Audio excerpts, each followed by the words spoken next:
This is the Sixth Man Show, an Orlando Magic podcast, with your hosts, Kevin Tucker and Jonathan Osborne, covering all things Magic basketball. By fans, for fans. Go Magic!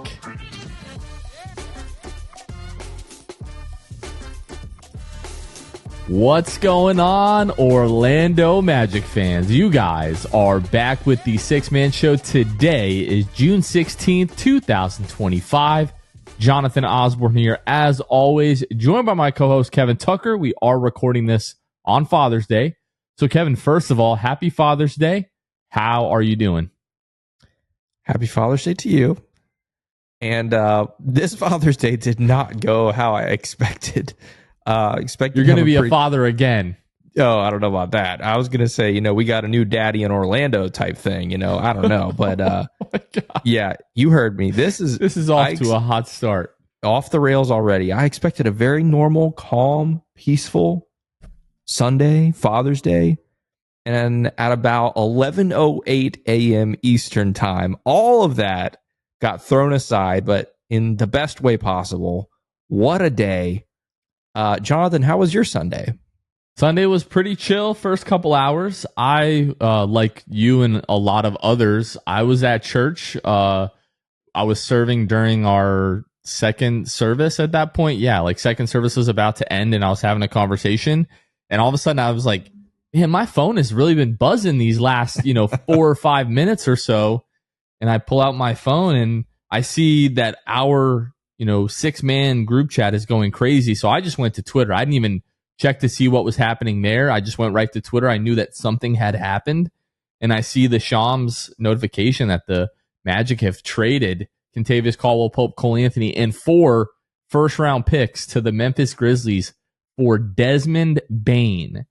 And when things like this happen, my mind just kind of goes blank. It's one of those things that is pretty difficult to process automatically. So yeah, I just walked around my church for like 5 minutes, just completely blank stared. Went outside, made a quick kind of reaction to it just so we could get something out there. And then I just kind of proceeded to read Twitter for like the next 15 minutes until the next church service started. And here we are now. Yeah, I'm still not honestly, I was in kind of disbelief that it happened, number one, until until the Magic PR and the official Magic Twitter account posted it, I was like in disbelief. Once they posted, I was like, man, this is real. What a crazy day. And it's not that we didn't expect a Magic trade to happen. Of course we did. Like, every Magic fan knew a trade was coming this offseason, at least one. But on this show, I said I didn't expect it to happen until draft day. And so the fact that we got it 10 days early is a surprise. The other surprise, and maybe bigger surprise, is who it was. Desmond Bane was not on, at least that I saw, not on anybody's radar for guys that the Magic could be targeting, in their attempt to go into win now mode. I never saw Desmond Bane's name, but also in part because I didn't think he was available. I didn't think the Memphis Grizzlies were offering Desmond Bane. I thought they were pretty happy with him and happy with, some of what they have going on there. Obviously, they had to do a coaching change, so that may not be perfectly happy with everything there. But all of that combined, that's what made today just so jaw-dropping because of who it was, when it was, and obviously another thing you got to talk about is what it cost. What it cost to acquire Desmond Bane, and I know we're going to talk about that. But yeah, all of that combined is kind of why I'm still just shocked. Like, we're recording this 9 hours after the news, and I'm still like, what a whirlwind of a day. I just didn't see it coming. And we do have a conversation coming up later in the episode with Daniel Greer from Grizz 901 Live, covers, the Memphis Grizzlies. This is a live post-game show for them. And we're going to talk with him about, obviously, Desmond Bane, but also kind of like the Grizzlies' perspective on this. So stay tuned for that. But yeah, we'll talk about sort of like what I call the cost of doing business, and to talk about really all of the official trade details. If I pull the Shams tweet back up, I just had it here. So really quick, I was just gonna say, while you're doing that, total aside, but go ahead. Okay, this is total aside. You mentioned that we've got a guest coming on the show to talk about the Grizzlies side, I just want to mention really fast, we had someone else lined up for this episode because we were going to talk about just the draft, talk about 16 and 25 and all those kinds of things. So I want to give him a shout out because it was going to be his first time on the show. Derek Parker is his name. He does great draft breakdowns on YouTube. So go check out his YouTube channel. You can find him on Twitter or X at dparkok. Last two letters are OK because he also covers the Thunder. So he's very busy right now covering the Thunder for the finals. So I just wanted to give him a shout out. He was great to work with. We were pumped to have him on the show. But after this happened today, we were like, Derek, sorry, but like pick number 16 no longer relevant. We got to talk about this. So anyway, now that he was got very understanding and gracious, about the whole thing and totally understood. So full details around this trade. The Magic send the number 16 pick in the 2025 NBA draft, Phoenix's first round pick in 2026, which is really like the better pick between Washington or the worst pick, I guess, between Washington and Phoenix. Looks like that's going to be the Phoenix pick in 2026. A 2028 unprotected first rounder, 2030 unprotected first, and then a pick swap that is lightly protected in 2029. If everything goes accordingly, that pick swap really isn't going to matter. Hopefully, the plan is to be better than the Grizzlies, 4 years from now. But really, the entire point here is that these picks should be like the mid to high 20s that we're trading away. So we're not talking about, unprotected firsts that are going to be, like high lottery picks. Potentially, the whole goal and the whole thinking behind this move is that those picks are essentially going to be like second round picks. And listen, I guess we'll talk about this now. We'll talk about Kentavious Caldwell-Pope. We'll talk about Cole Anthony. Kentavious Caldwell-Pope, the deal that the Magic signed, last year, him making roughly, $23 million, vastly underperformed offensively this year, really was a disappointment. And then Cole Anthony, who the Magic extended last year, he has underperformed as well. Has not played up really to his contract and what the Magic needed and expected when they signed him to that deal. So in a vacuum, if you were looking to trade KCP and get anything of value back, or if you were trying to trade Cole Anthony and get anything of value back, you most likely were going to have to attach additional assets to be able to make those moves. So the way that I am grading this is really 2 to 2.5 first round picks that you're trading for Desmond Bane, and the rest of the picks you're trading for teams to take Kentavious Caldwell-Pope and Cole Anthony's contracts on. So when you consider all of that, this to me, we were asking for like a home run offseason. So far to start this is a walk-off grand slam. Like we were throwing out, and this is not a slight at any of these players. If the Magic end up acquiring any of the players I'm about to mention, in addition to Desmond Bane, we'll be doing backflips over here at the Six Man Show.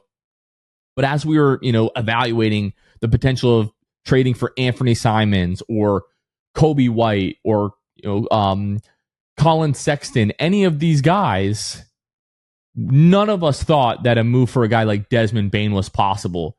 In our estimation, and most people will tell you that Desmond Bane is by far and away better on both ends than either of those names that we had mentioned. So what we were saying, this would be awesome if like we got Anthony Simons, we'd be freaking out, we'd be doing all this kind of stuff. Getting Desmond Bane 24 hours ago was not a possibility in my mind. So there are still moves that need to be made, decisions that need to be made this offseason. This front office is not done. It may not be another major move, but there will be other additional, perhaps minor moves. But this is off to as good of a start as you could have asked. It's funny, before we got on here, I made some notes that almost exactly align with what you just said. I wrote down, JJ Spawn just sunk like a 40-foot putt to win the U.S. Open. Wow. Absolutely unbelievable. I'm sorry to... As if this day couldn't get any better. Good grief. Amazing. Good for him. Almost won the Players' Championship, went into the playoff with Rory McIlroy, lost, and now is your U.S. Open champion. What a freaking day. What a day. What a day indeed. Okay, this is what I was saying. I wrote this down before we got started. You and I didn't talk about this at all. And so the fact that we just thought the same way is very funny. I broke down this trade as well into multiple trades. One first round pick was for KCP's contract. You can't trade KCP after the year he had this past year and the contract he's on without attaching a first round pick. So I said 1 first round pick was for KCP's contract. 1 first round pick to me is to not include Jalen Suggs in a deal. That's not worth nothing because Anthony Black, Tristan Da Silva. I almost guarantee you, assuming the Magic are the one who initiated this, they called Memphis. They said we want Desmond Bane. The first thing they say is, okay, give us Jalen Suggs. I can almost guarantee it, right? So 1 first round pick is for KCP. 1 first round pick was to not include Jalen Suggs. The pick swap for me is, like you said, to take on Cole. And then it's 2 first round picks for Desmond Bane. That's exactly how I broke it down. Same thing.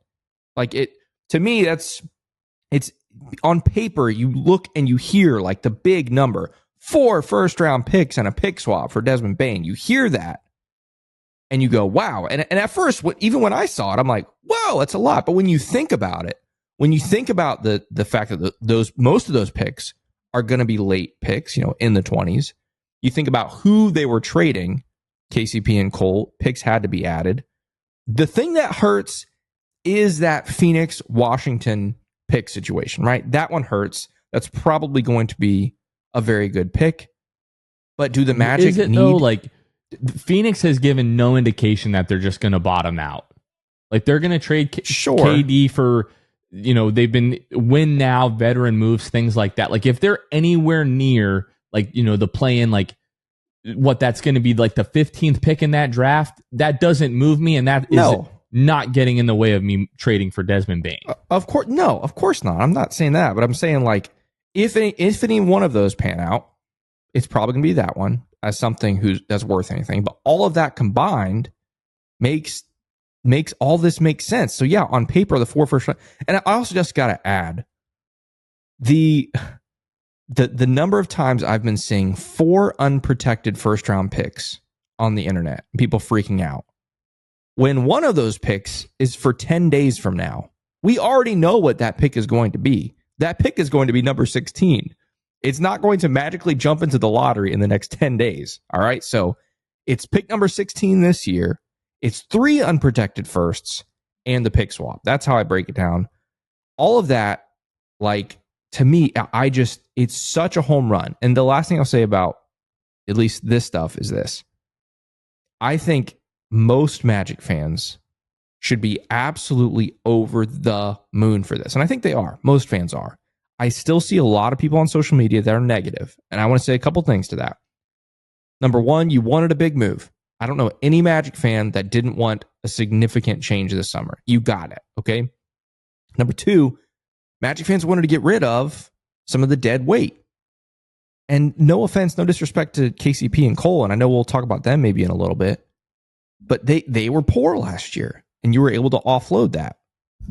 So you wanted those things. These things happen, and now we're still unhappy. I can't justify it, except if you look at this roster and say there was a different type of player that you wanted to acquire, I can understand it, right? If you're saying, I really wanted a Trae Young, a LaMelo Ball, even though I don't know how the money would ever work, but let's say that's who you wanted, I can maybe listen. But outside of that, like Desmond Bane checks literally all the boxes.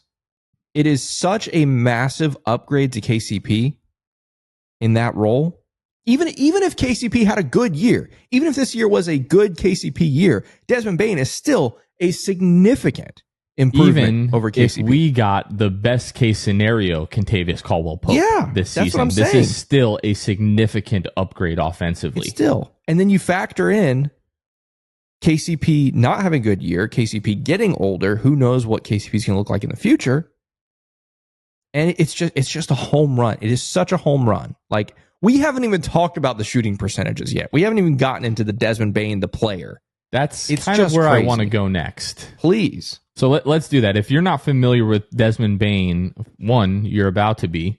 But this year, he played 69 games, averaged 19.2 points, 6.1 rebounds, 5.3 assists, 1.2 steals.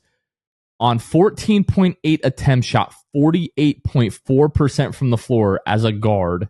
On 6.1 attempts, shot 39.2% from three, and shot almost 90% from the free throw line.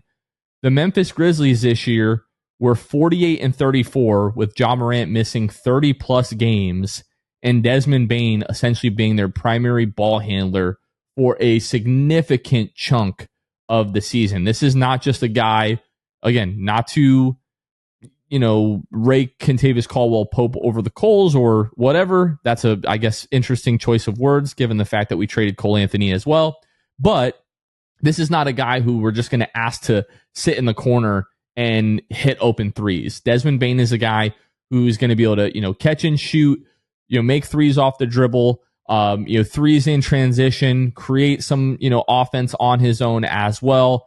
Over 5 assists per game. Like, this is a guy who is capable of running at times and facilitating the offense for the Magic. So in every possible way, this is an upgrade for the Magic offensively. Also one of the better cutters in the league and is no slouch defensively. I wouldn't say he's quite at the level that Kentavious Caldwell-Pope was, but he is not that much of a drop off either. Josh Cohen, who we literally just had on our last episode, within hours of this trade, had like a 9-minute breakdown that he posted. I don't know if he posted it to his YouTube, but I know he posted it to his Twitter page. Basically a full film breakdown with film and editing video and all of that on Desmond Bane. You can go through and find a lot of the things that I was just referencing. I would love for you all to go and view that. So I'm not going to give you everything here, but one of the biggest takeaways from that video, there's a stat that Josh gives. Since 2020, he's shooting 44.3% from the top of the key on 610 attempts. That is first out of 186 players with 200 plus attempts during that time. So since he has come into the league, he has been the most efficient shooter in the league from the top of the arc. Also shoots 41% on threes off the dribble, which is third best out of players with 200 plus attempts during that time. You cannot tell me that this was not exactly what the Magic needed. And it's insane because, again, 24 hours ago, I did not ever think that this was possible. And I was not convinced that the DeVos family was ready to open up the checkbook and go all the way in on this. And now they are basically going to be a tax team very close. They will be over the second apron if they do not, rescind some of the team options or reject, I guess, some of the team options that are available this summer with guys like Mo Wagner, Corey Joseph, Caleb Houston, etc. So a lot of criticisms have been thrown around recently about, the DeVos family isn't willing to pay for this. We have been criticizing Jeff Weltman of hey, you haven't been making deals. Windhorse is out here saying you don't do trades, you don't make calls, this, and the third. And a lot of those criticisms are seeming null and void as of right now. Yeah, and the thing, first off, if you're watching on YouTube, as Jonathan was reading off those shooting numbers, I'm just going into a coma over here because it's just the most beautiful thing I've ever heard. Now listen, we're not used to that. We've been through this before. He has to come here and still make the shots. Of course, absolutely has to. That's what we need to see. But just knowing that that's a possibility is crazy. Okay, so yeah, obviously the shooting stuff is great. The other thing that we haven't even mentioned yet, there's two parts of this Desmond Bane thing that I think are really important. Number one, he's younger, significantly younger than KCP. He turns 27 next week. So right now we can say we traded for a 26-year-old, right? So he's significantly younger, fits the timeline for the Magic. And the other thing that's really important is he's locked in. He's locked into his deal. This isn't like some of the guys that Jeff Weltman talked about potentially dealing for at the deadline where they were going to be rentals, or maybe guys this summer that were going to be 1-year rentals or maybe even 2-year rentals. Desmond Bane's locked in for a while. And so on the one hand, the financials get interesting, right? Because you say, wow, Desmond's going to make $40 million in a couple years. You got Jalen, you got Franz, you got Paolo, all making a ton of money. We'll have to figure that out, yes. But at least we know what Desmond Bane is going to be paid over these next 4 years or whatever is left on his contract. And so that cannot be understated as well. It gives the Magic opportunity to build around it and figure out the rest. But yeah, it's just one of those things. Like, I can see, that phrase, I can see the vision, right? Like, you can see the vision now. Like, obviously we knew Paolo and Franz cornerstones, Jalen's right there with him. But you add a 26, now 27-year-old Desmond Bane plus honestly pick a center. I don't care. Wendell, whatever. It's just, I see the vision. Like, this team to me is dangerous starting today, by the way. This is not a like, oh, that's another great piece for a few years from now. No, this team is dangerous starting today. And that is just so exciting. I'm just so excited. This is great. So going over the financials, so in millions, Desmond Bane over the course of the next few years, starting with this upcoming season, is owed 36.7, then 39.4, 42.1, and 44.8. So this team is getting expensive in a hurry. But Jeff Weltman and the DeVos family literally put their money where their mouth is and said, we are in win now mode. And this is a move that, do we think that this happens this way if Indiana does not make the finals?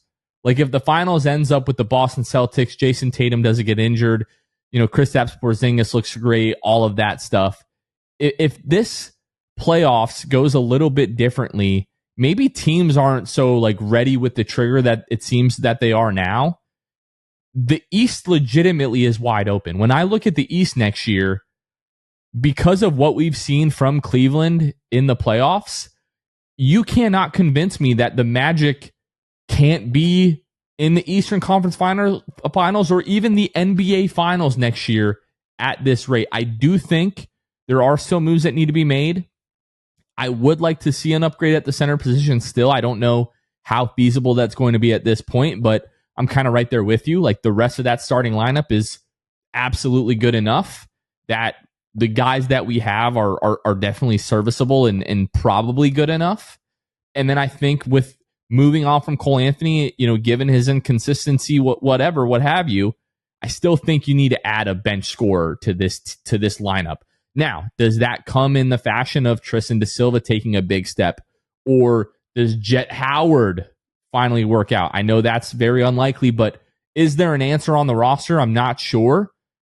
Could the Magic still go out and find a way to make a move for Nickeil Alexander-Walker, or can they find like a value guy like a Tyus Jones or something like that, a guy who Magic fans have been interested in the past?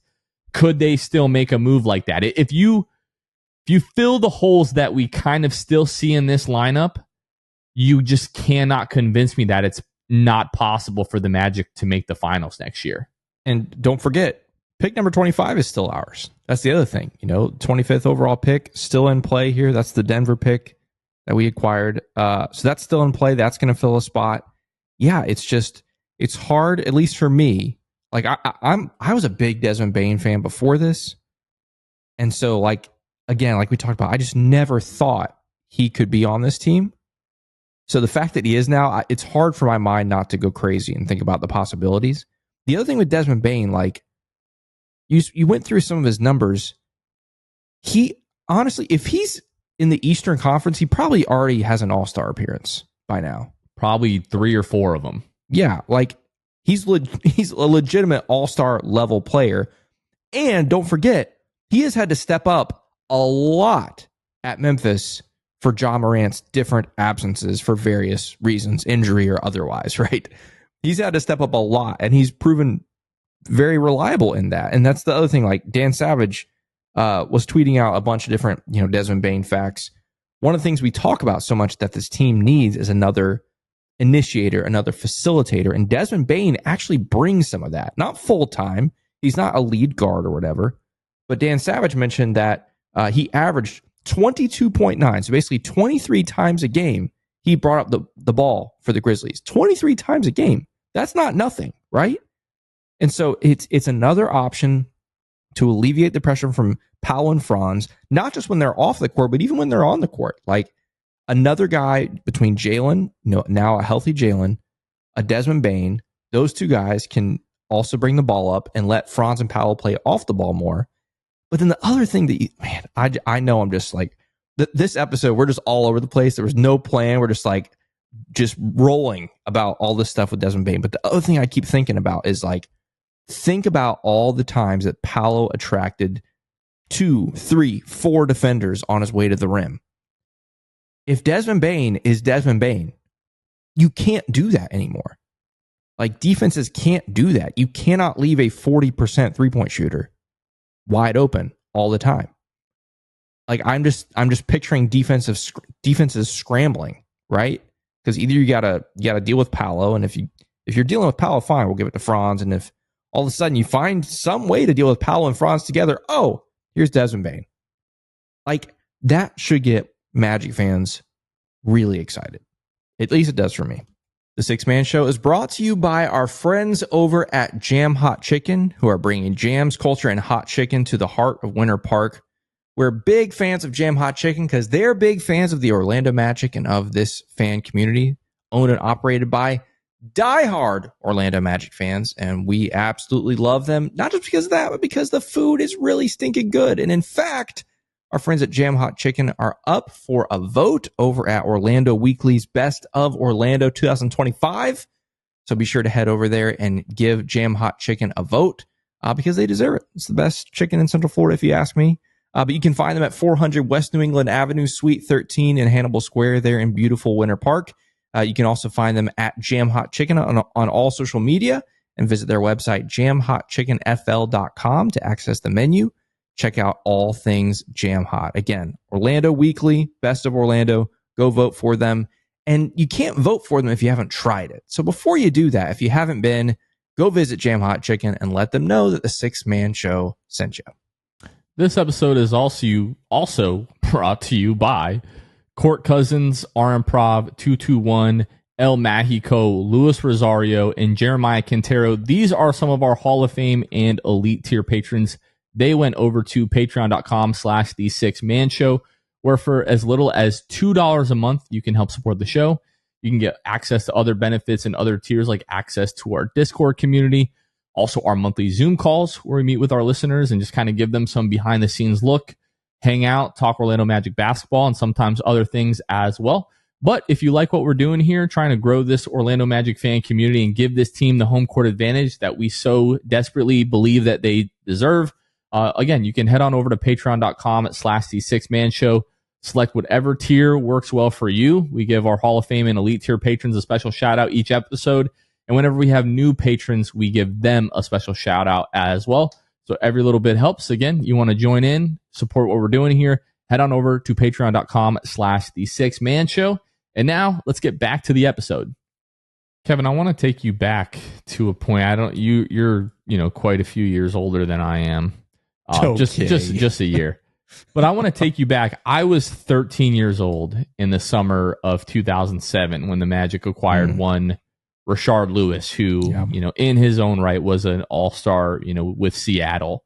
And what was kind of, some people thought it was a bit of an overpay when the Magic signed and traded for Rashard Lewis. I think what was it, close to $120 million, something like that at the time. They made that trade. Dwight Howard, I believe, was 22 years old. In the second year, Rashard Lewis with the Orlando Magic, they go to the NBA Finals. Paolo Banchero is 22 years old. Come on. We just traded for Desmond Bane. Mm-hmm. And I have this tweet here. And I'm not directly trying to compare the two. This is no slight at Rashard Lewis, anything like that. But if you look at both of these guys in their last season before being traded to the Magic, Rashard was 27. Desmond Bane's 26. In 69 games, Desmond Bane averaged 19.2. Rashard Lewis in 60 games averaged 22.4. Desmond Bane, 6.1 rebounds. Rashard, 6.6. Bane, 5.3 assists. Rashard, 2.4. Bane, 1.2 steals. Rashard, 1.1. Desmond, 0.4 blocks. Rashard, 0.7. Desmond shot 48% from the floor. Rashard, 46%. Desmond Bane, 39.2% from behind the arc. Rashard Lewis, 39%. Bane, 89.4% at the free throw line. Rashard, 84% at the free throw line. Desmond Bane with a 56.5% effective field goal percentage. Rashard Lewis with the 53.6% effective field goal percentage. This is this generation's Rashard Lewis trade. Potentially. Rashard Lewis trade worked out better than any of us ever could have imagined. If the Desmond Bane trade can work out in a similar fashion, the Magic could very soon find themselves in the NBA Finals. Yeah, I didn't on paper, top to bottom, I think might be the most talented Magic team of all time. I was right there with you, Jonathan. I was right there with you till the end. Tell me, where does the logic not track? The top 4 players, I could maybe think about it. Correct. You said top to bottom. The bottom of this roster is still not good. Is it? Yes, it is not good, I think. Okay. I don't think we have the depth. Top end talent, definitely. Okay. Top to bottom, maybe incorrect. Probably incorrect. Top end talent, I don't think there's a question. I still push back a little bit. Like, think about the 4 best players in 2009, 2010. Dwight, Turk, Rashard, Jameer, like, when healthy Jameer, like, to me, that's... Well, 2009, 2010, we're talking about VC. Right. That's totally different. Yeah, that's and that Dwight, version of Rashard, VC, Vince.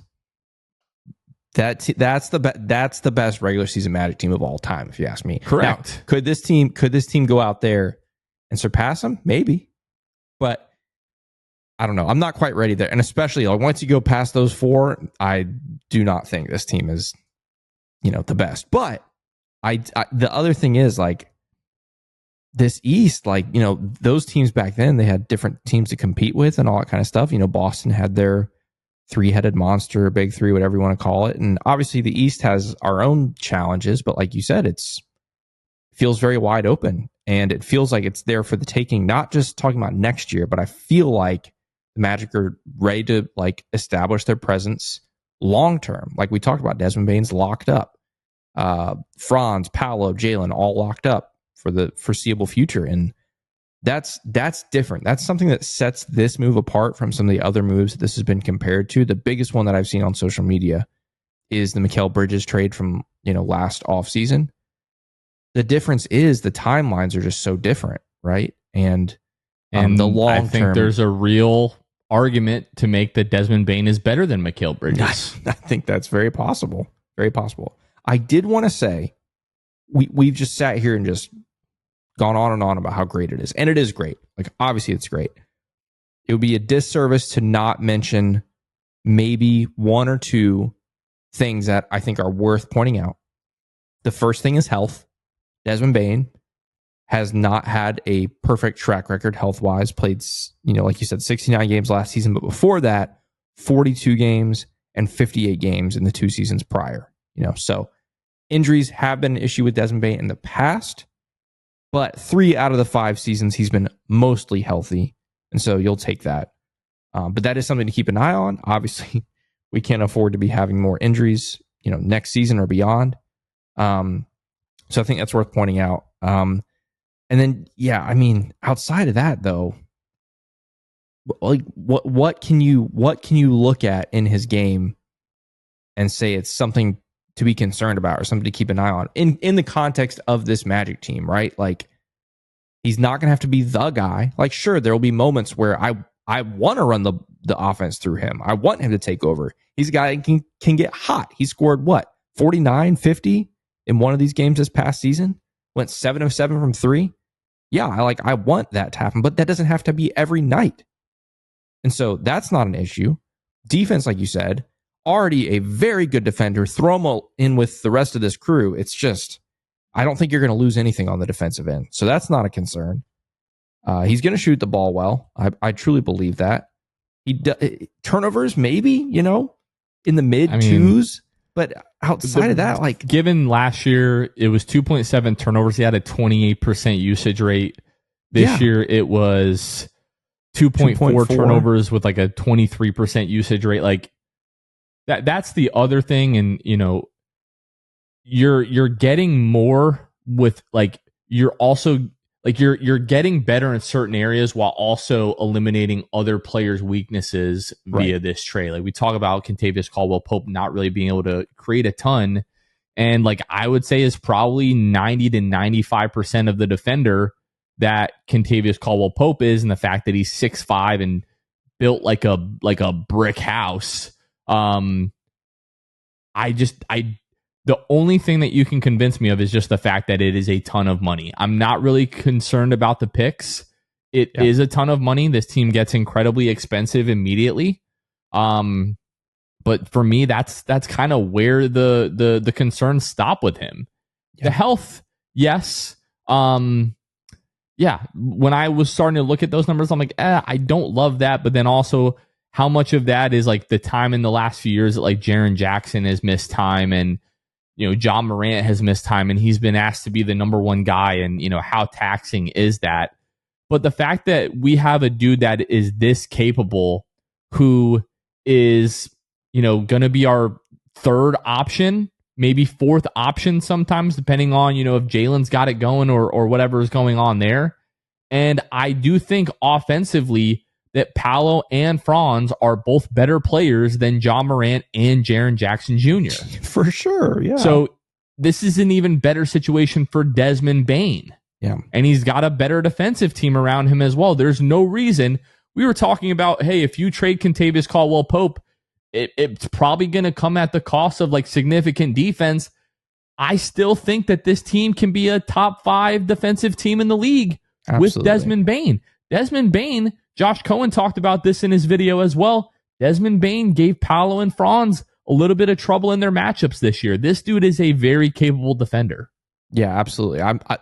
If anything, I think, again, like I said, given the scheme, given the people that'll be around him, if anything, I think his defense could be elevated, statistically at least. Him in the backcourt with Jalen Suggs, are you kidding me? Like, it's basically 2 free safeties back there, is what it is. Like, they're just going to be flying all over the place. It's going to be great. You mentioned, Jonathan, this being this generation's Rashard Lewis acquisition, right? And again, I said it's hard for my mind not to start to wander. But it's not just me. It's not just like my imagination, because the odds changed this afternoon for your Orlando Magic. FanDuel Sportsbook, before the trade, had the Orlando Magic's NBA Finals odds, not champion odds. NBA Finals odds at plus 3,700. Right now, they're at plus 1,600. Your Orlando Magic are at plus 1,600 to make the NBA Finals. Not in 2029, not in 28, not in 27, in 2026. 12 months from now, they are at plus 1,600, which puts them in, I think, like the top 7 in the league, which is crazy. Like, Magic fans, please hear me say this. If you are excited about this, it's not just your homerism. It's not just our bias. While that does play into it some. Like, these are unbiased outlets and entities that make money or lose money off of these types of things. And they jumped our odds to be top 7 in the league. This is worth being excited over. This is big time, and the Orlando Magic are here to play. You can save this pod, save this video, clip this, whatever you want to do. I am going to guarantee that the Magic make a finals within the next 3 years. Love it. I'm there. Paolo's going to be 23 years old. Franz is going to be 24 years old this coming season. Bane's going to be 27. Another year, Paolo will be 24. Franz will be 25. Bane will be 28. Year 3, Paolo 25, Franz 26, Bane 29. Like this, we're starting to get into the window that we've been talking about and having to stay patient with. And to be fair, Franz's step forward this year, in my mind, moved that timeline up, at least a year or so, getting to the level that he did. The Magic, let's just go like team by team here, right? Like we've seen the Cavs now, 64 wins this year, whatever, collapse in the playoffs. The Celtics, what's funny is those odds still have the Celtics with better odds ahead of the Magic. I don't understand that. I really don't understand that logic. Still have the Knicks ahead of us. I guess I'm not convinced. Still have the Pacers ahead of us. I get it. They're in the finals. Matchup for matchup, the way that we match up against that Pacers team, I'm not 100% convinced. Like, I do think the Magic have, I don't know, like a 25% chance, 33% chance to come out of the East as soon as this coming year. Yeah, it's crazy. But it's crazy to hear, but it's not crazy on paper. Like, is it a long shot? Of course. I don't think either of us are sitting here picking the Magic to make the NBA Finals this year. But talk to me in October. Let's see what the rest of the East does. Hey, by the way, the Orlando Magic kicked off the NBA offseason. Let's just establish that too. Like, hey, we're establishing dominance here. Like, this offseason starts when we say so. No, just kidding. So that's cool. But let's see what the rest of the teams do. Let's see what the other teams do this summer. A lot of moving pieces, a lot of moving parts. But there's a chance in October we're sitting here feeling very good about our postseason chances. You made a guarantee that the Magic are going to make a finals in the next 3 years. Barring craziness, unforeseen circumstances, injuries, or just an overall implosion that we just never saw coming. My guarantee is this year, I'm gonna eat my words. My guarantee is that this season breaks the Magic's first round curse. The Magic are going to the second round this year. Listen, dude, if that doesn't happen, we will have a lot of problems. But the Orlando Magic will be absolutely doomsday, barring anything crazy happens. Like, if the Magic are healthy and don't win a first round playoff series, there's a real problem. Yeah, with this team now, with this starting lineup, yeah, it just feels like man. Like we talked about just 2 weeks ago, whatever it was, with the rebrand and everything, this new look for this new era and how we're going to make memories in this new look and all that kind of stuff. It felt so distant. And now here we are 2 weeks away. And I'm like, we're making memories this year. Like, it's starting now. And it sucks that it's freaking June, by the way. The fact that we still have to wait 4 months to see this team play basketball. But I'm just so fired up. And I don't know how I'm going to sleep between now and October. Every night, just going to be laying there wide awake, picturing these guys, picturing Desmond Bane in a white pinstriped Orlando Magic uniform. And I don't know. It's crazy. I just still am kind of shook that this even happened. All right. Really quick exercise. If I tell you Anthony Black takes a reasonable step forward this year, Tristan Da Silva kind of cements himself as a legitimate rotational piece, can average 10 points a game. Jonathan Isaac returns back to 2023-2024 Jonathan Isaac. Listen, I tell you all of that. The Magic are making the Eastern Conference Finals this year. Give me those three things, and the Magic make the Eastern Conference Finals this year. I'm almost there. And relative health. Of course, I'm almost there. I need better shooting from everyone not named Desmond Bane. Like, the last year, disastrous 30% from three has to be better from everybody else. I know Desmond Bane, let's say Desmond Bane comes in and does Desmond Bane things. That's great. It's still not enough. Everyone else has to come up at least back to like the mean. I'm not asking them to be crazy. But like we talked about with Josh Cohen, like their record when they were just league average was like 20-5, 21-5, depending on who you ask. We have to be league average, shooting the basketball, and then I'll listen. But yeah, I mean, I think it could be a scenario. Gosh, I can't believe we're having these conversations. I guarantee the Magic shoot the ball better this year. Well, yeah, I'll do that too. I can't believe we're having these. It feels so stupid to have these conversations in June, but this is what this is all about. If you would have told me yesterday that we were having conversations about guarantees of the finals in the Eastern Conference Finals, it would have felt silly. And the fact that like the Desmond Bane thing doesn't totally feel real yet, it does still feel silly. But if I try to remove myself from that, I don't think it's silly. Right. And my thing is like, I don't know. The Magic vastly improved their offense today without sacrificing their defense. That's the other thing. Like, without sacrificing anything on paper basketball wise. Like, yeah, first round picks, but as far as the current construction of the roster, the Magic sacrificed nothing, and if anything, it's addition by subtraction. which is pretty crazy to acquire basically an all-star without giving up. Think about the actual player assets that this team has. We talked about Jalen Suggs, safe from the trade. Anthony Black, safe from the trade. Tristan Da Silva, which is a piece I think a lot of teams would like to have, safe from the trade. I don't know. It's really hard to believe. It's really, really hard to believe. But yeah, the needle has been moved.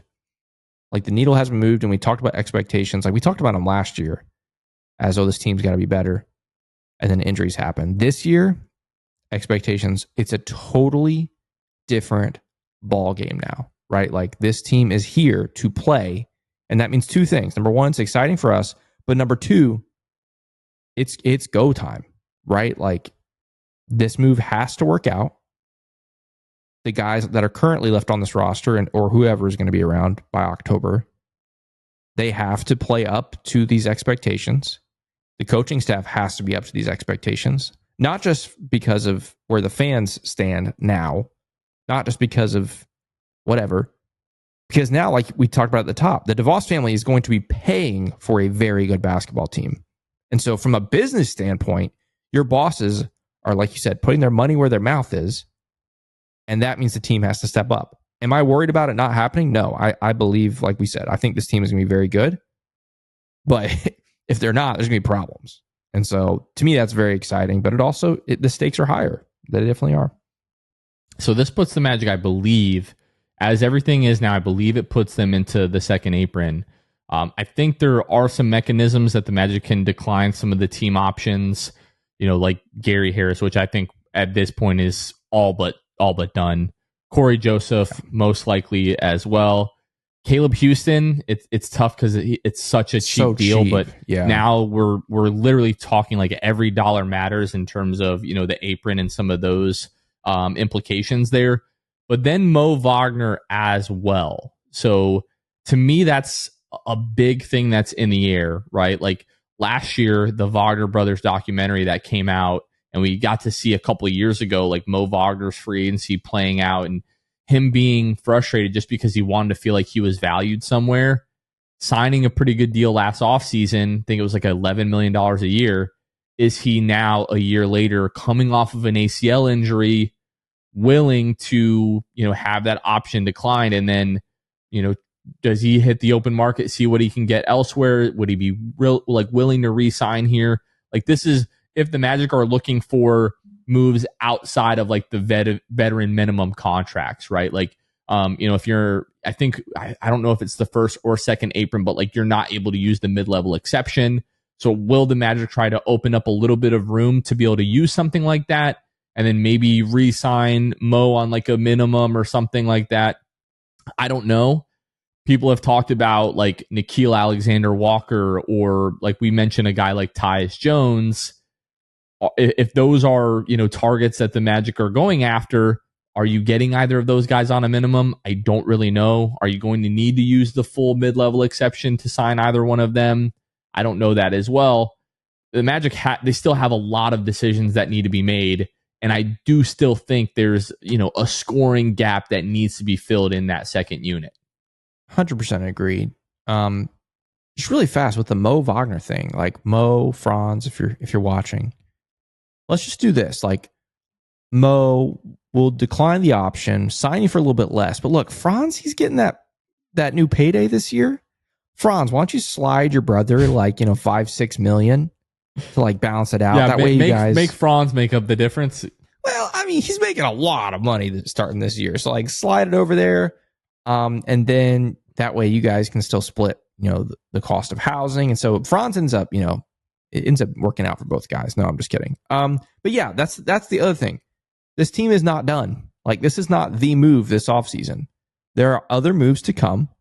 I would be shocked if there was anything as significant as this, but there have to be moves, whether it's just, declining the team options, like we mentioned, of those handful of guys and finding other guys elsewhere, or maybe there are other deals that could be done. We mentioned the 25th overall pick. Lots of things still on the table, but yeah, undoubtedly, this team is not done with the moves. There are other things to be done, other holes that, things that this team needs to improve that I think the front office is going to pursue. But hey, we always say you got to find your core. The Magic have had their core. You got to find, the second and third guys on your team. The Magic have gone beyond that. We've got our third and fourth guys now. The rest, I'm not so worried about. I believe this front office can formulate the rest of it. But yeah, it's again, I see the vision. I'm fired up. And we talked about this really since the trade deadline. As much criticism as we gave Jeff Weltman in the front office for not making moves at that time, we followed that up and said, hey, if they kind of make the right moves this offseason, yes, they deserve criticism, but they deserve praise. And some people have made the argument that, well, they're kind of only in this position because they gave Kentavious Caldwell-Pope that contract. And that is true.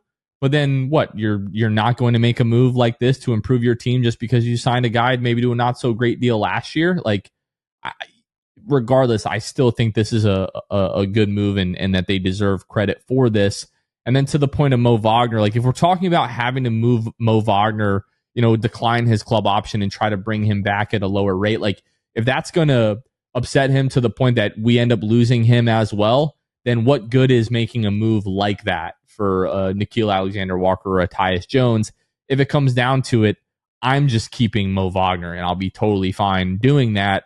And then maybe take like Goga Batadze's $8.3 million and see if you can find a trade, somewhere around the league for a guy that, can come in and give you some bench scoring. Because, at this point, you are going to need that. So overall, I think this is a fantastic move. I don't think Magic fans are silly to celebrate this and to be excited about it.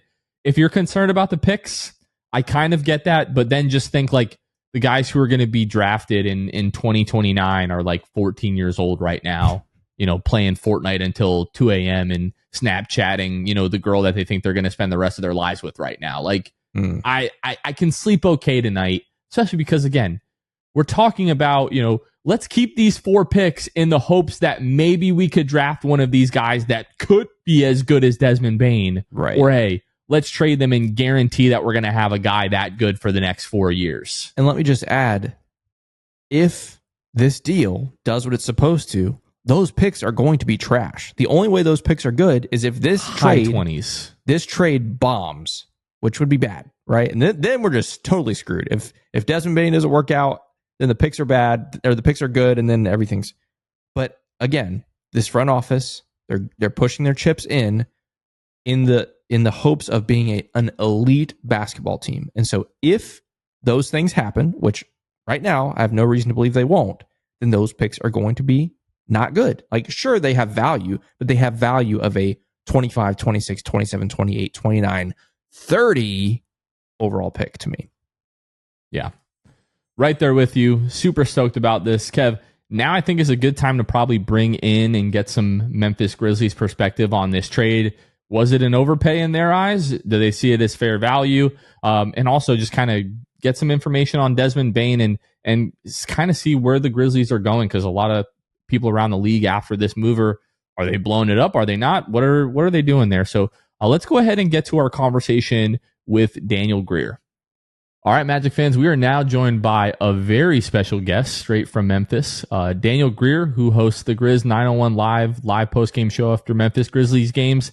I think you all can deduce why we have him here on the show this evening. We're recording this late night on Father's Day, so appreciate you taking the time. Daniel, how are you? Very uneventful day, right?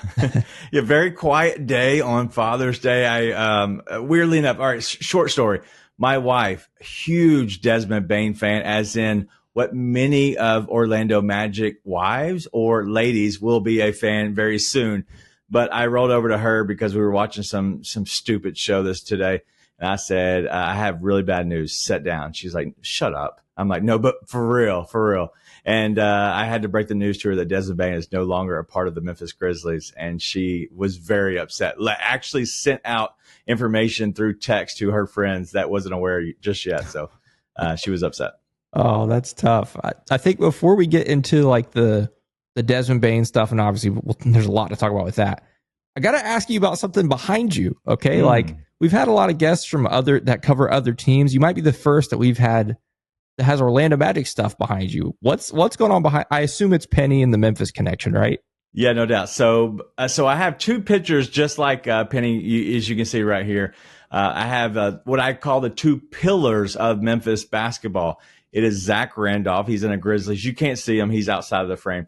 But on the other side is Penny Hardaway, Mr. King Cotton himself.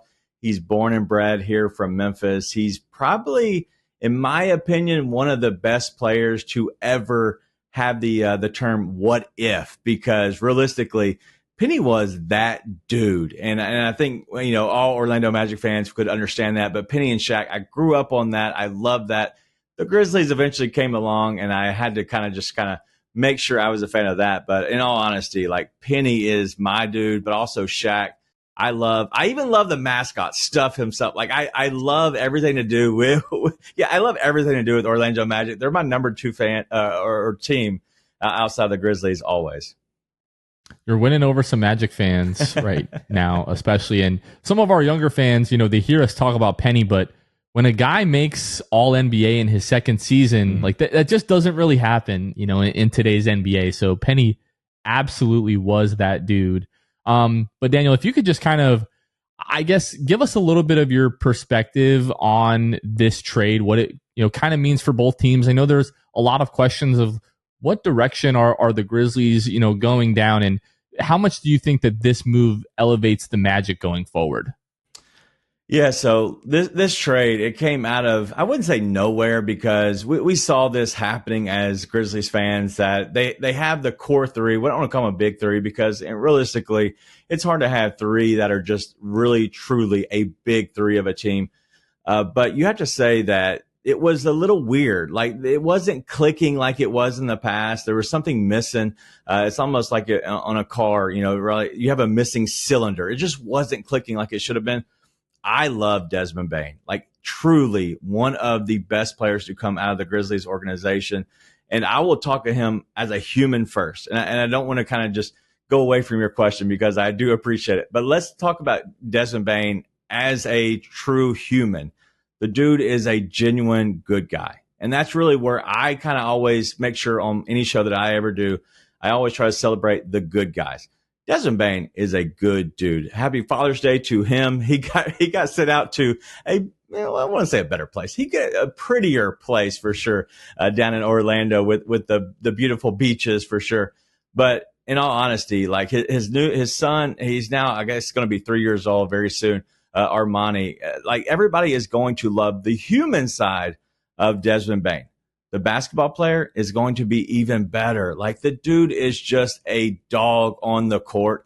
And when you look at this trade, you kind of have to look at both sides. And I initially saw it, and as I was telling my wife about it, I thought, it's a win-win for both teams. You're overpaying, and you just have to take that as an Orlando Magic fan, is we are overpaying, but that's the best for business, right? You have to overpay to get what you want. But on the Grizzlies side, you get a lot of assets. And in the long term, the Grizzlies win. Short term, honestly, the Orlando Magic win. And that's kind of how I looked at it. But Desmond Bane is a perfect and beautiful fit for this Orlando Magic team. Yeah, and you mentioned overpaying. I think most Magic fans totally agree. Not just because, the Grizzlies had something we want, but the entire NBA knows that the Orlando Magic were the worst shooting team in the league last year. Right. And so what do the Magic need? They need shooting. If they want to acquire shooting, they're going to have to overpay. It makes sense. You mentioned, I kind of want to go a little bit deeper into this. You mentioned that it was a surprise, but not a full surprise. Like, you felt like there was going to be some kind of shift. It sounds like some kind of shift this offseason, right? Did you think it was going to be Desmond Bane, though? And certainly, did you expect it 10 days before the draft? How was the timing? And then even just the Desmond Bane move itself. Yeah, so before the draft, honestly, I didn't know when I would expect it, but if any of the big or the core 3 to be moved, I thought it would be Desmond Bane, just because his salary is a little up there for a third best player on a team. Realistically, I know we're in the new NBA where you're going to see his contract just be it'd be a normal contract for one of the core 3 pieces of your team. But I did think that it would be Desmond Bane, just because of the style of the new coach, Tomas Isalo, who is coming in to take over. He wants a more free-flowing offense, and it wants to be ran through Ja Morant. In the end of the day, Ja Morant is that dude who is going to be the engine of the Grizzlies. And without him, I don't care if you have 3 Desmond Banes, you're still not going to be better than John Morant. And that's no shot to Desmond Bane. That's just how the team is made. And so because of that, I think that there had to be some kind of movement because, in all honesty, it has nothing to do with Desmond Bane, John Morant, or Jaren Jackson Jr. It has to do with Zach Kleiman. He's dropped the ball. And I'm more excited for Orlando and their fans because I wanted us to do what Orlando's GM is doing right now, is saying, hey, we have guys that are on, younger guys that are on smaller contracts. We have a chance to strike while the iron's hot. And this is the time to go for it. We're going all in a guy that we have a chance to go all in for in Desmond Bane. And honestly, the Grizzlies never did that. They kept playing with their food in a sense, and they kept trying to go younger, and they went younger, and they went younger. And all it was accidentally went younger is what Zach Kleiman, the GM, kept saying. But I think that Orlando's doing the right thing. They're going for it when they have the young core.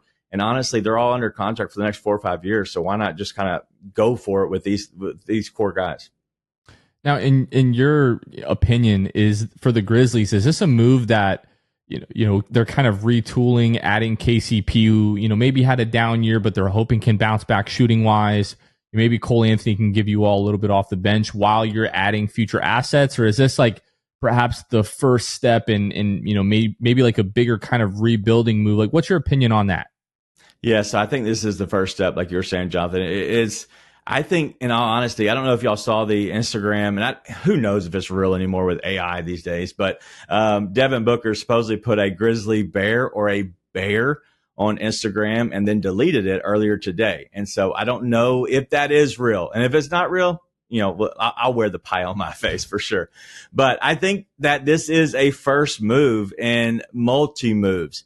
I think they need somebody better than KCP. But I think that KCP can replace a little bit of what you lose in Desmond Bane, especially with a new offense that Isolo is bringing in.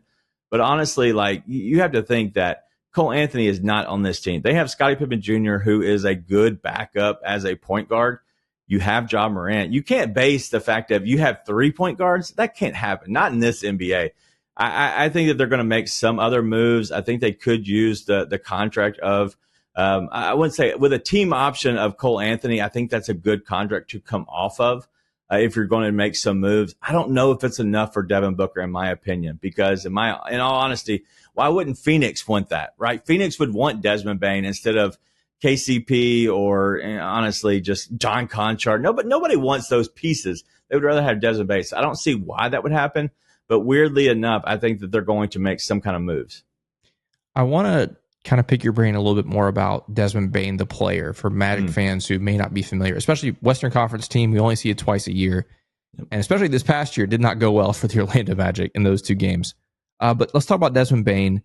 You say you love him as a person, obviously, but as an NBA player, as a basketball player, what are some of the things that we can really expect from Desmond Bane, and especially fitting in with guys like Paolo and Franz that we have?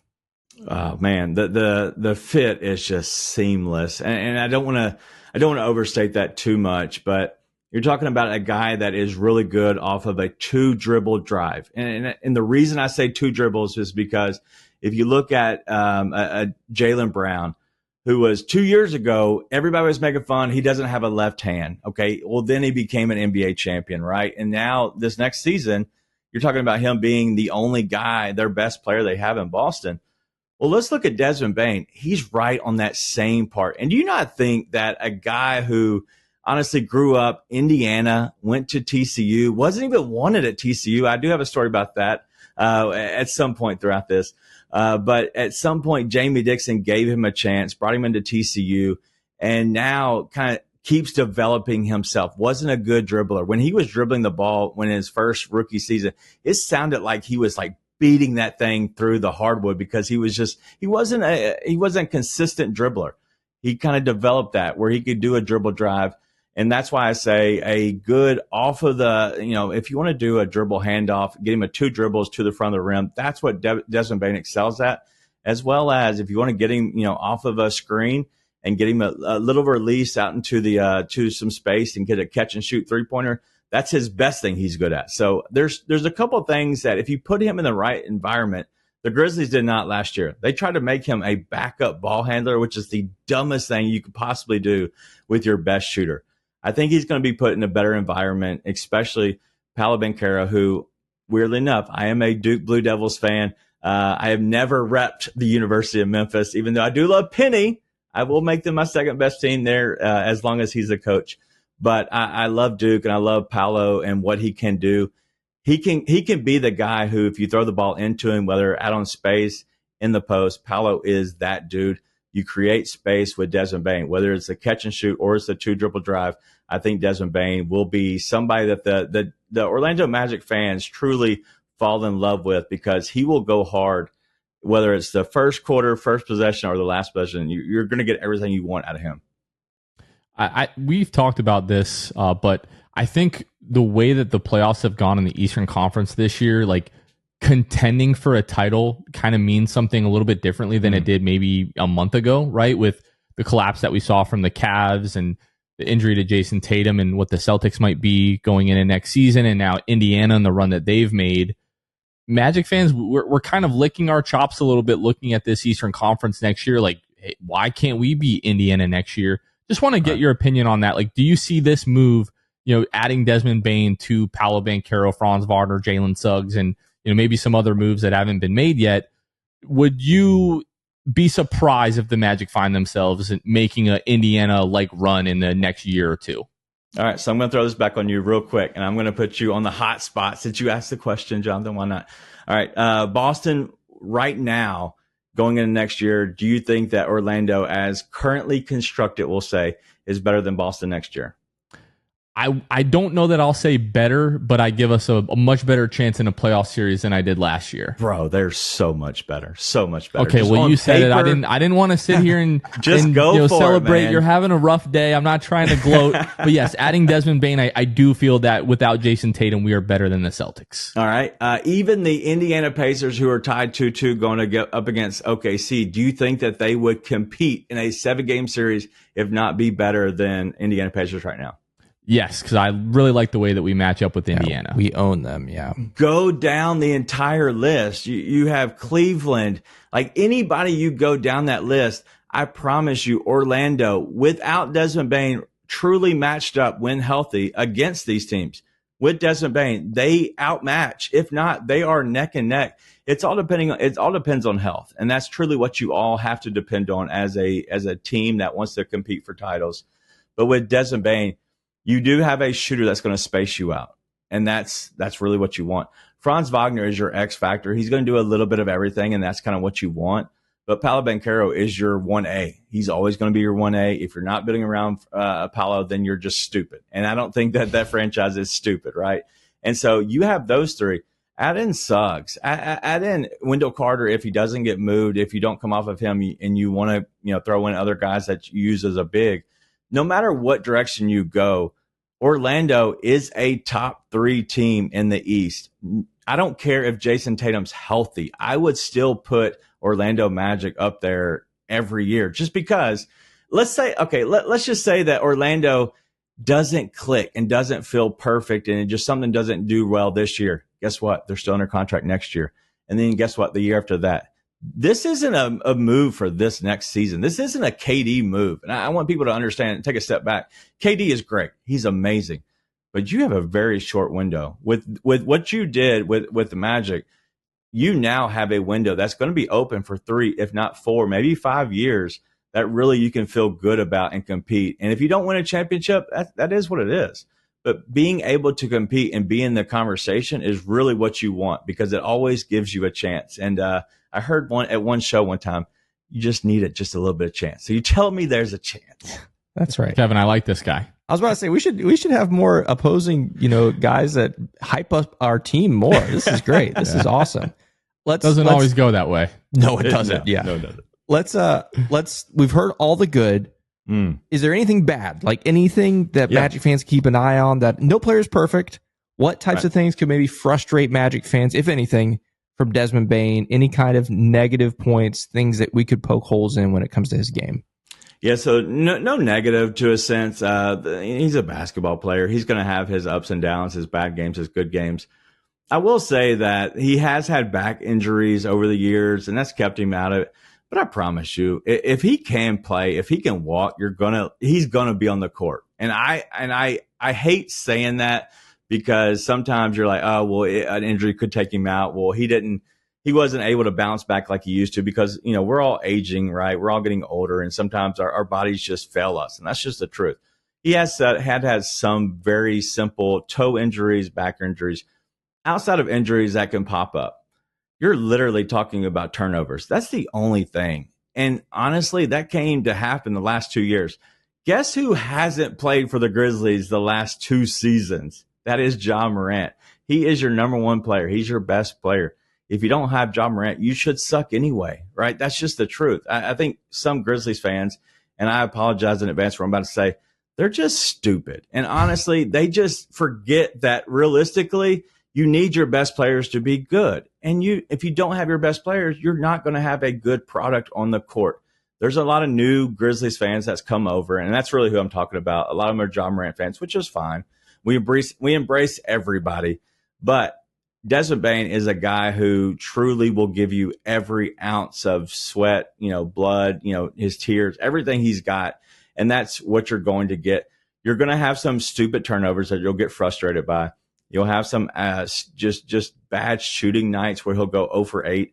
But that's going to happen in a 62, 82 game year, depending on, whatever he's playing.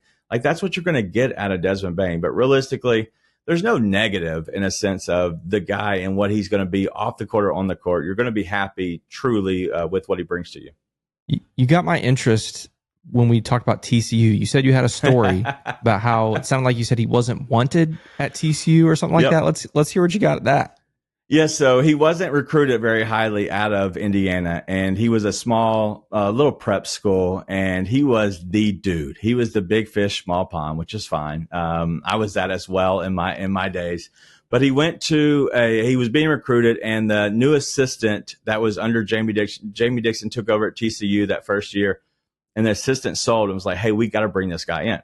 This guy, we need to offer something to him to get him on the court here at TCU. Finally, they talked him into it. Jamie Dixon brought him in. Well, the funny story about all of this is Jamie Dixon did not recruit him. So he didn't know really who Desmond Bane was. And they developed a relationship because they kept seeing each other. And guess what, Desmond Bane? There's a little pastry. If you had to guess, Kevin, I'll let you go first. If there's a pastry, Desmond Bane walks into practice every day eating. What kind of pastry do you think this would be? Like a fancy pastry or like a Pop-Tart? Not a Pop-Tart, but a fancy pastry. I don't know. A croissant. I don't know. No, but it was, weirdly enough, it was a honey bun. And guess what? Desmond Bane ate 3 to 4 or so honey buns every single day. And I swear Jamie Dixon, and I have it recorded, and I'll put it out since Desmond Bane's info in the story is going to be pretty fresh. But he eventually became to have the name Honey Bun. And that's literally what Jamie Dixon called him every single time. It just became the name of Honey Bun, which was pretty funny. The fact that he got it just from eating honey buns. But now Mr. Swole guy himself, Mr. Fit guy himself, Desmond Bane, his nickname of Honey Bun. So if you ever get him in a chance to ask him maybe what his nickname from TCU is, ask him what it is. He'll tell you it's Honey Bun. Is he still a fan of the honey buns, or has he kind of sworn that off? I don't know that. I would assume, judging by his guns, his muscles, I don't think he's eating the honey buns anymore. Yeah. Well, Daniel, we appreciate you taking the time here. Before we let you go, is there anything that maybe they do hang on to KCP and Cole Anthony? Anything that you'd like to know from our end? Yeah. So, in your opinion, Jonathan, do you think that this move makes Memphis better, whether it's in the short term and the long term? Because realistically, you're talking about, you do have the player option in KCP and you have the team option in Cole Anthony. Do you think this move helps or hurts the Grizzlies long term? Long term, I think it helps when you look at the draft capital that they have. I think in the short term, the big questions are just whether or not KCP can bounce back offensively and get closer to, the 39-40% that he was, in some of the Denver and LA years. With Cole, the whole thing with him is just going to be whether or not he's able to be consistent. We've never questioned his motor or, his work or anything like that, but I do think there's the opportunity for this to light a little bit more of a fire underneath Cole. Right. And if like the best version of Cole can be realized, heck of a basketball player. We would have 25 to 30 to 40 game stretches where, maybe he wasn't so great the first half of the season, but would really come on the last 40 games of the year, or would start red hot the first 25 games of the year and then kind of cool off as the rest of the season went on. So, if those guys aren't able to bounce back, I think it hurts you immediately. But, again, with the draft capital, we are hoping that those draft picks are not that good, because if they are that good, it means that this trade went terribly for us. But, those are still picks that they're going to be first round picks. They are going to be valuable moving forward. I think you do have the potential to, if this works out, salary cap wise and everything like that for the Grizzlies, to maybe be a good move long term. Short term, I think it's a coin flip. Can I just add really fast on a couple of things? The thing with Cole, like Jonathan said, consistency is a big thing. I'll tell you this. This was Cole's worst season of his career, which, all of it has been in Orlando. His worst season, and yet he single-handedly won 2 or 3 games for the Magic this year. Yeah. So, like, there are nights. Most Magic fans, their favorite game from this season was one of the worst and best Magic games ever. It was right around Christmas time. It was the game Mo Wagner tore his ACL. So he tears his ACL in the first half. The energy of the building drops. It was at home. It was awful. It was so heart-wrenching because you knew Mo was gone for the season, right? It was against the Miami Heat. And at the time, we were also without Paolo and Franz. So at this point, Mo goes down, best bench scorer, we're just screwed. Cole Anthony just took over the game. Like, the Magic came back from down 19, I think it was, something crazy like that in the second half. Fourth. Yeah, at the start of the fourth. Like, we held the Miami Heat to 8 points in the fourth quarter, and Cole Anthony won the game by himself without all those guys. Like, that's the thing. Cole is capable of going on these heaters, and it's not just from deep. Like, he'll get to the rim, he'll do all these things. But the problem is it just was super inconsistent, especially this season. And so the thing, like Jonathan said, like, you're never going to question his motor, his engine.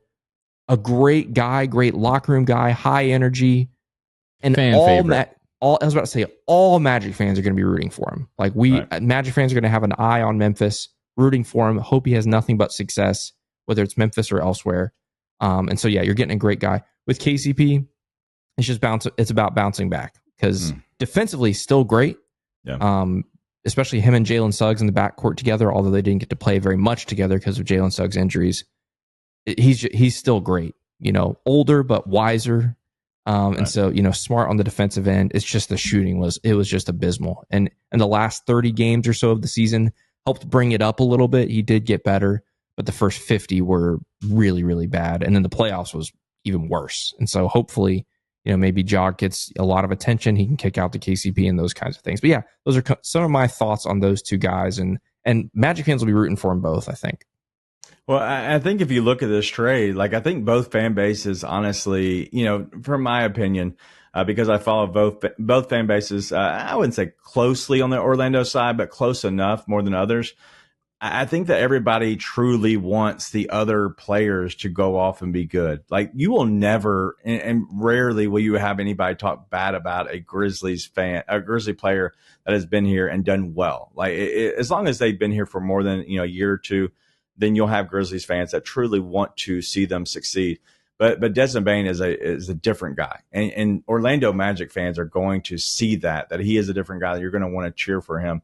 But I don't know enough about KCP and, honestly, Cole Anthony. I know Cole Anthony, as I told you earlier. I'm a Duke fan. I know where he came from. I know his dad, and I know that he was a UNC guy.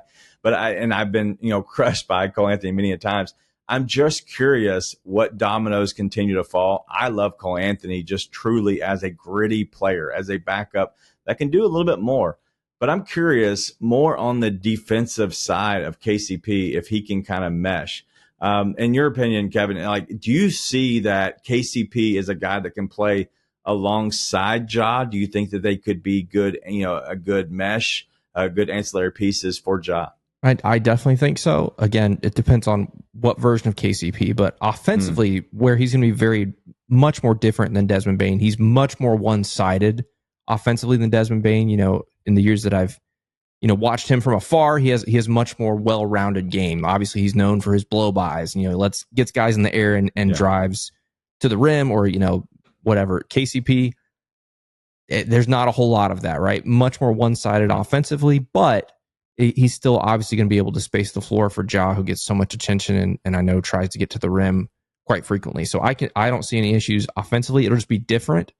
And then defensively, I don't have any worries about KCP fitting in defensively anywhere, any scheme. He's got what it takes, and that's the one thing I think that kept a lot of Magic fans afloat with KCP this year, because the shooting was so abysmal. We could at least look on defense and say he's still a good defender. That's the reason he's out there, because we know, shooting wise, it was just really bad for him last year. And so I'm not worried about the defense and the fit there. But offensively, it'll just be different than Desmond Bane. Yeah, and Desmond Bane is not a bad defender at all. Yeah. I just think that he struggled because Ja is a minus defender in a sense. But realistically, Desmond Bane, he's going to give you everything. Very much as you talked about, Jonathan, about talking about Cole Anthony. Like, you're going to get everything out of Desmond Bane, to the point of he's going to do whatever he can on the defensive end. He's never going to be a stalwart on defensive end as a one-on-one guy, but he will be a great team defender, and that's really all you could ask for. Yeah. Well, we're looking forward to finding out for sure. This is kind of tough because I know you guys are losing a guy that you really love, and it was a core piece of what you all were doing there in Memphis. And we are going to miss Cole. We'll miss KCP as well, but Cole in the 5 years that he spent here, it's a little bit of a bittersweet day, kind of moving on for Cole. But man, are we as excited as anything to bring Desmond Bane into the fold here and see what these guys are going to be able to do. But Daniel, really appreciate you taking the time here on Father's Day. Before we let you go, can you just let our listeners and viewers know where they can find your Grizzlies coverage? Yeah, you can find us over at Grizz 901. We're mainly, streamed out through Bluff City Media, and so that's kind of where we are. We do all the post-game shows for Bluff City Media for the Grizzlies content, and so it's a good time. And I know you all know exactly after a game the tension is high, or maybe sometimes after a win, everybody's chill, having a good time. So you kind of have to play on some feelings there, but we do the post-game show, and we love every minute of it. Just kind of being there with the fans and just kind of bringing their voices to life a little bit and letting them be a part of what the fanship is, like, honestly, within the Grizzlies Nation. And so excited to kind of check in with you all now throughout the year as we get to kind of follow along with Desmond Bane for sure. Looking forward to that. And be sure to go follow Daniel on Twitter. Had your Twitter here at Daniel Greer, and then you can find all of the Grizz 901 covers there as well. And once again, Dan, appreciate you taking the time. Thank you, man. Once again, a big shout out to Daniel Greer joining the show here on Father's Day.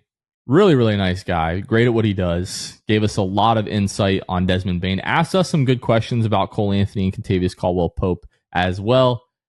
Kev, you and I talked earlier, and we're trying to keep the expectations, keep the excitement down.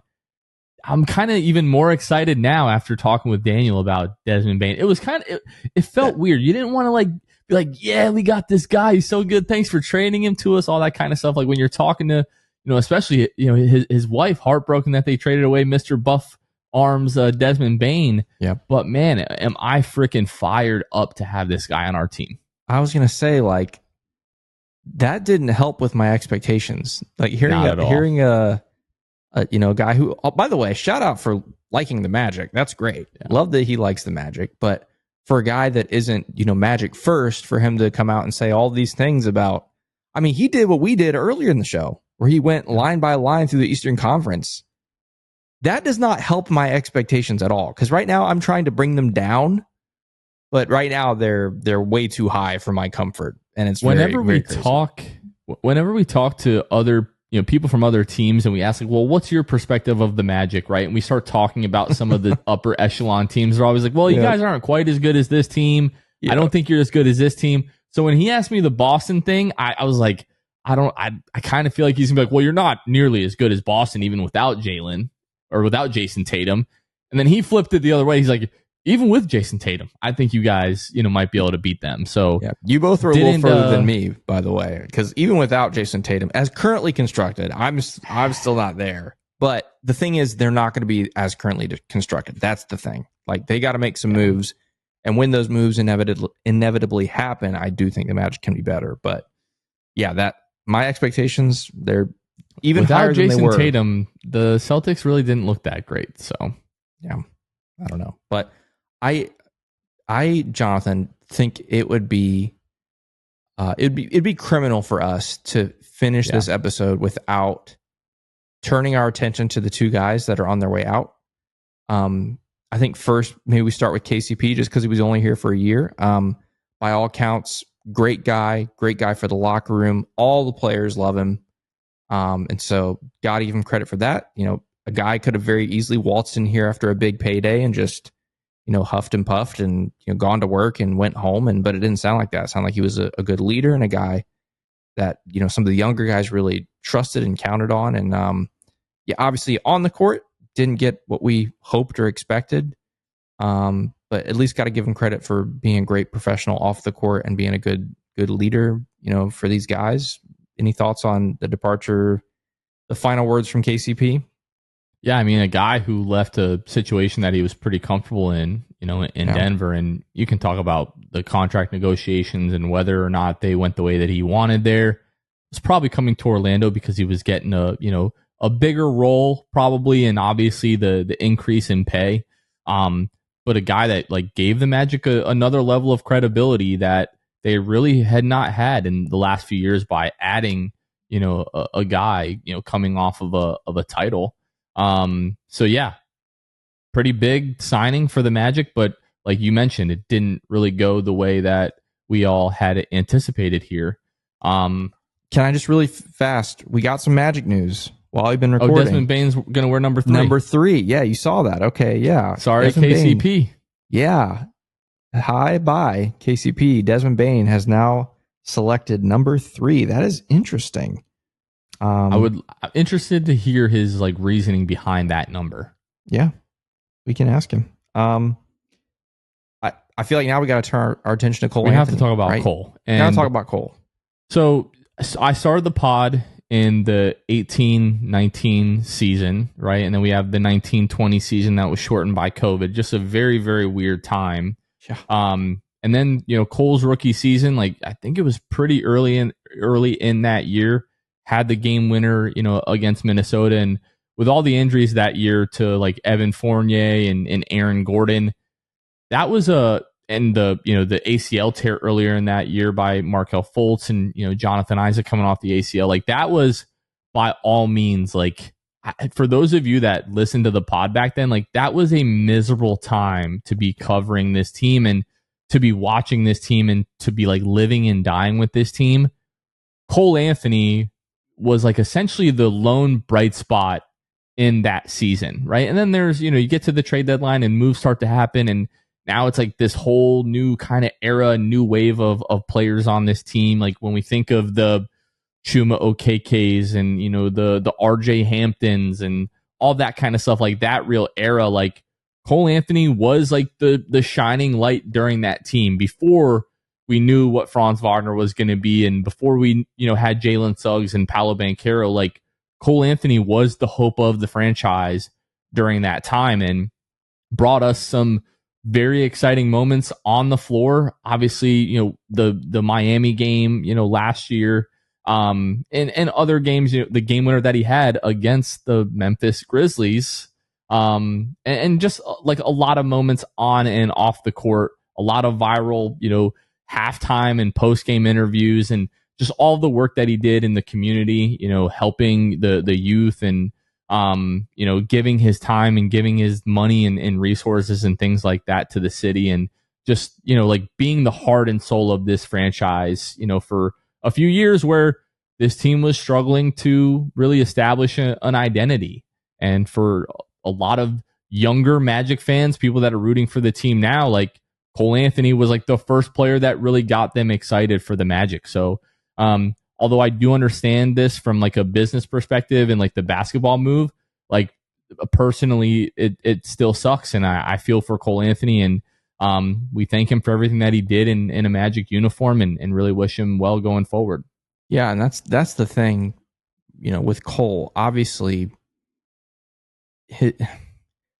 I don't want to say his career was on a downward trajectory, but in some ways it was. Had a lot of great moments early, and had some moments in years 2 and year 3, and year 4, I guess too. The beginning of year 4 was really good, and then this past season happened. Obviously, very difficult year for him. He's mentioned before some things off the court, and we don't know what those are, and may never know, and we don't need to know. But it's clear, he's just not quite the same as he once was. But all of that aside, Magic fans love Cole Anthony. They love the energy of Cole Anthony. They love the person of Cole Anthony. And I think 99% of Magic fans are going to be rooting hard for Cole Anthony. It would be great, whether it's Memphis or maybe he ends up somewhere else this summer. It would be awesome to see Cole flourish again, because when Cole's playing well, it's really fun. When Cole is playing well, it's a fun thing to watch, and Magic fans are going to be rooting for him, I think, now till the end of his career. And so, yeah, I'm with you. Wish him absolutely nothing but the best. I hope he's able to bounce back and have a great rest of his career. And yeah, I'm grateful for the times in Orlando, and the Magic tweeted it. He was part of the culture shift, right? Not solely responsible, but anytime there's kind of a changing of the guard, like you said, with those trades in 21, and what's left are the young guys. And Cole was one of the guys that was left, and was kind of trial by fire, like you said, in his rookie year.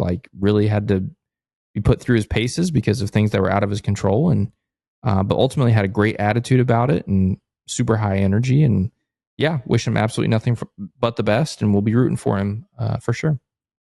Yep, very.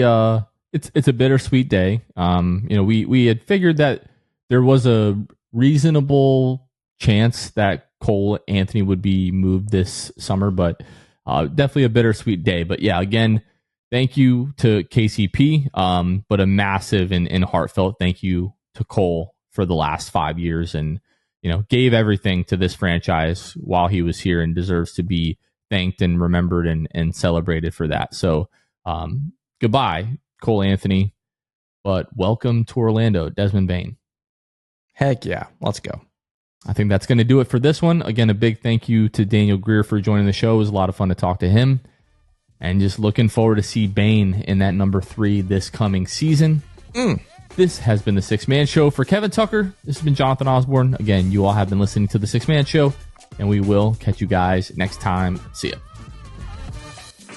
Thanks for listening to the Sixth Man Show. Be sure to subscribe on iTunes and Spotify to get new episodes downloaded directly to your phone. If you enjoyed the show, please take a minute to give us a 5-star rating and a review. It helps out the show a lot. Follow us on Twitter, Instagram, and Facebook at Sixth Man Show. We'll catch you guys next time. Go Magic!